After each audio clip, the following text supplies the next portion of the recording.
Hi, today I am presenting my case on why Japan is suing China over the South China Sea. My argument is that Japan should be able to use the South China Sea for their warships to provide aid to other Southeast Asian countries, despite China's worries that it will disrupt the peace and stability of the region. Japan is going to send their warship through the South China Sea to try and increase their influence and relations with other countries in the South Asia region. Japan is trying to increase its influence in the South China Sea.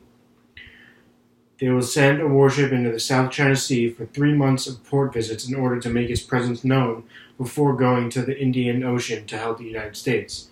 A maritime security research fellow at Nanyang Technological University in Singapore says that the ship can provide many different services in the South China Sea region, such as disaster relief, humanitarian assistance, and anti-submarine warfare. Japan is sending a signal to the countries in this region that they can provide support, although they do not own any part of the South China Sea. China has worries that this mission will cause trouble in the region, and I do not think that these concerns are valid, because Japan has been providing resources to the surrounding countries since the 1950s, and they will help develop these countries using the South China Sea. My second point is that Japan is trying to compete with China's influence and power in the South China Sea so that China does not get too powerful and that there will be stability amongst Southeast Asian countries. China has been building artificial islands in the South China Sea that will act as military bases. Some of this area does not belong to China, and Japan thinks that they are overstepping their boundaries.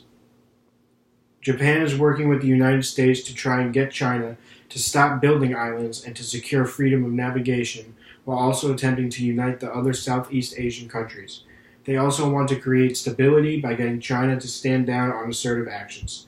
The South China Sea is one of the main sources of fuel and other resources for Japan. If China continues to abuse their position and make it difficult to pass through the South China Sea, then Japan will lose a lot of its fuel and resource imports, as well as being forced to limit their military practices. Due to this, Japan's economy will be dramatically weakened. The compensation that we are asking for is that China stops building islands and does not abuse their power in the South China Sea region. Japan would like China to stop building artificial islands. Building these islands directly hurts Japan's economy and the countries surrounding the South China Sea. Japan is trying to develop relationships with the Southeast Asian countries and provide various services for them, and this cannot be done if China does not scale down their assertive actions and try to work with other countries. Thank you.